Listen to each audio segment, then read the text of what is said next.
with Mario Lopez. What's up, y'all? Mario Lopez joining me now on Zoom from Duck Dynasty in the season 19 runner-up on Dancing with the Stars, Sadie Robertson. Huff, welcome to the show. Sadie, how you doing? Thanks so much. Doing good. How are you? I'm doing well. You look great. Where are you speaking to us from? Thanks. I'm in West Monroe, Louisiana at my office. Oh, that's yeah. a cool office right there. West Monroe. Now, I've actually spent a lot of time in Louisiana. Where is that located, like in comparison to New Orleans or Lafayette? Yeah, so we're like up north. So we're actually like closer to Dallas, Texas than we are to New Orleans. Really? So more like Yeah. toward Shreveport, Bossier? Yep. Really Got close it. to Shreveport. I've been out there too. All right. Cool. Well, first off, congrats on your pregnancy. Thank you so much. It's wild. We're so excited. Right. Well, you look great. How far along are you? I'm 23 weeks, so moving along. 23 weeks. See, that's funny. Now you're making me do math. What is that? Listen, little over 4 months. Okay. I'm terrible at the months, so that's why I say weeks. Got it. Do you know what you're having already? Yes, we're having a girl. Oh, congratulations. So there was no debate on waiting to find out? You wanted to know right away? Oh, me and my husband both, we're like not good at waiting on surprises. I'm like the person that wants to tell him all his Christmas gifts. So we knew we could not wait. So You we can't were hold a so secret. excited. Got it. Do you have names picked out? We do, but that one is a secret. Sure. Did you already have it prior to the baby? Like you knew, We if I have a did. girl, I'm going to have. Oh, We you did? did. Yeah, it's kind of like in memory of someone special to us. So we already knew. I respect that. It's always funny to me when people say, "Well, we're gonna wait to see what the baby." We're gonna wait looks until we like." meet the baby. Yeah, and like really, all Like babies. the baby's gonna say something like, "Oh yeah, I you're know. Charles." Well, they kind of all look alike anyway. They're all kind of small and pink and what have you. Now you had to battle COVID while you were pregnant. Yeah. Tell me about that. I mean, fortunately, you're young and healthy, and obviously, you're doing fine. Yeah. But what was the worst part about it, and how did it come about?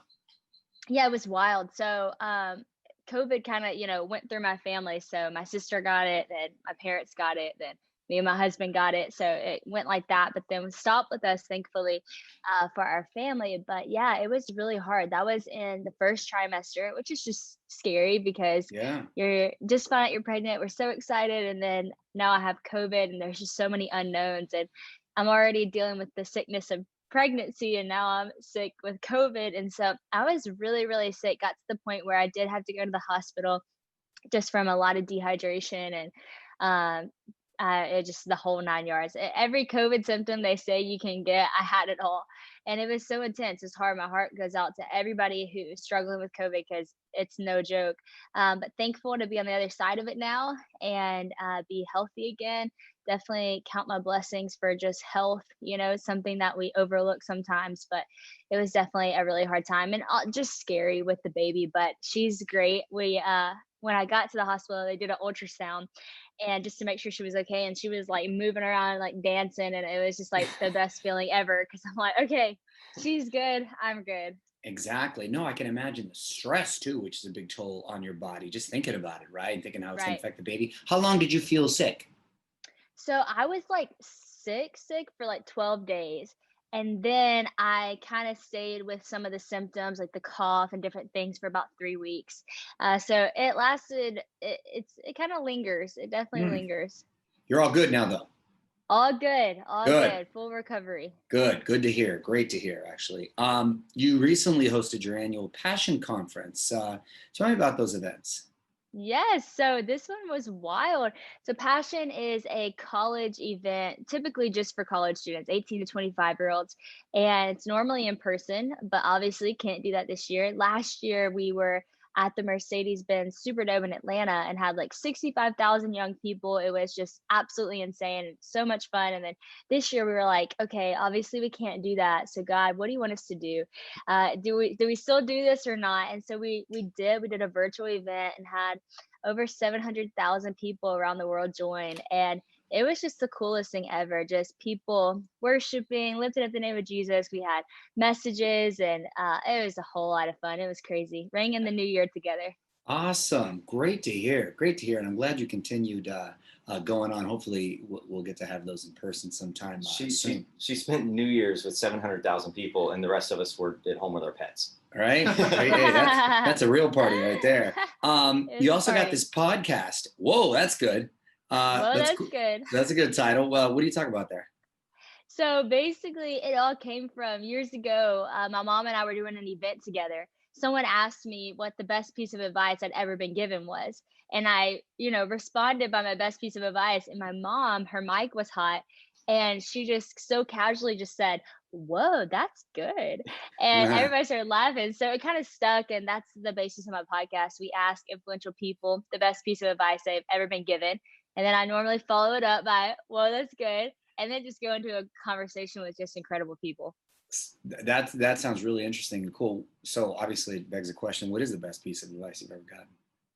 My best piece of advice, so I always say this, my great grandma who's still living, she's 89.